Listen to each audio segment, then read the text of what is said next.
I value the National Association of Community Health Centers because of the camaraderie that I can get, my staff can get, my board members can get, of working with like organizations around the country to further our goals, both in our individual communities as well as nationally. We owe a lot to the National Association of Community Health Centers for the advocacy work that the organization has been able to do over the many years. In the 1980s, we barely escaped being block granted as a national program, which really a lot of us feel would have been a death knell to our movement, because essentially individual states, as opposed to the federal government, would have controlled our collective destinies nationwide. We essentially organized through the National Association to provide the kind of national advocacy that's really necessary to make sure that policymakers at the national level recognize the benefits of our programs. And so I feel that NACHC is invaluable in terms of solidifying the Section 330 of the Public Health Service Act, which is our enabling legislation, and making sure that we have adequate resources to try to address the primary health care needs of the various populations we're attempting to serve.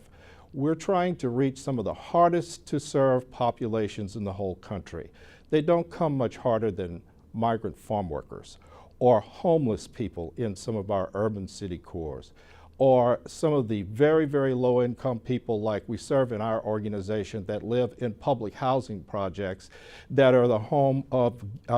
national gangs such as the Crips and the Bloods. So we all have these various challenges that are unique to our individual centers, and NACHC really provides us the kind of educational platform as well as the advocacy platform that we really need to further our programs on an individual basis. I think that my health center has benefited from being a NACHC member mainly through the kind of educational programs that are offered to board members and to clinicians in particular. As the CEOs have some other vehicles for training and so forth, we meet regularly, both at the state and the county level and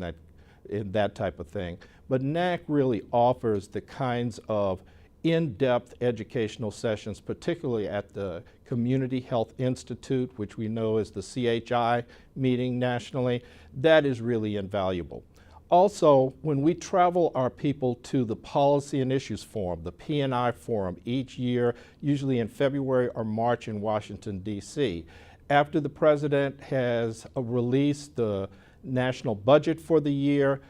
we can get a very, very good feel of sort of where we are and where we aren't as a program. And we can also make sure that our presence is felt in the offices of the decision makers on Capitol Hill to provide the kind of advocacy that's really necessary to make sure that people don't forget our programs and that they recognize the great contribution we make to saving healthcare resources in our country by reducing emergency room use, by essentially keeping a lot of people well who otherwise might not be doing so well. I feel that the trainings at NACHC conferences that we've been able to utilize are really too many to name, really. I mean, the patient-centered medical home trainings that are going on right now that are really invaluable. But at every meeting, you basically get a good policy update in terms of what to expect and what's going on coming from the federal government that you really need to be aware of. And that's always really critical, both from the perspective of a CEO's office as well as a financial officer's office of a health center. It's invaluable information that's really provided in the various tracks, educational tracks that you have at both national conferences that I feel are particularly good because of their content. I've watched over the many, many years that I've been associated with NACHC, the sophistication and the quality of our training programs really grow. And now the addition of the online trainings, the webinars, as well as the information that's posted on the NACHC website, such as the human resources management materials, which are really a fabulous new addition to the information that NACHC makes available, all has been very valuable to us. the best example of advocacy that NACHC has been involved with has been advocacy for migrant farm workers. I think of migrant farm workers as a group that really do some of the hardest labor in the country, that get some of the worst pay in the country, that get some of the worst benefits, that have some of the most dangerous jobs, that are less likely to be covered by industrial accident insurance and so forth, that are almost never really have any kind of health care benefits, who have the disadvantage of moving from place to place around the country really to do their work. And it's a group that basically winds up being forgotten. And I feel that NACHC really over the years has tried to make sure that the farm workers in this country have not been forgotten. We have essentially tried to make sure that farm workers are really covered in almost every part of the funding that really takes place under Section 330. We've tried to make sure that their numbers are really well counted in terms of the services that we provide to farm workers. And NACHC has a national farm worker conference every year, which usually is attended by 300 to 400 people, and essentially try to address the needs of farm workers. This last year, it's Dolores Huerta, who basically worked shoulder to shoulder with Cesar Chavez, was present. We had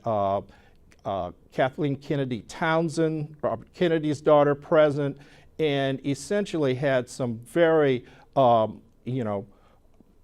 emotional presentations that basically brought home the fact that it's been a very difficult job over the years to try to serve that population well. NACHC has really moved to try to make sure that population is served well with a very active farm worker health task committee that we have in the organization, as well as to try to make sure that in those states essentially that use a lot of farm workers, that the advocacy is really supported and done to make sure that the needs of that particular population group is taken care of.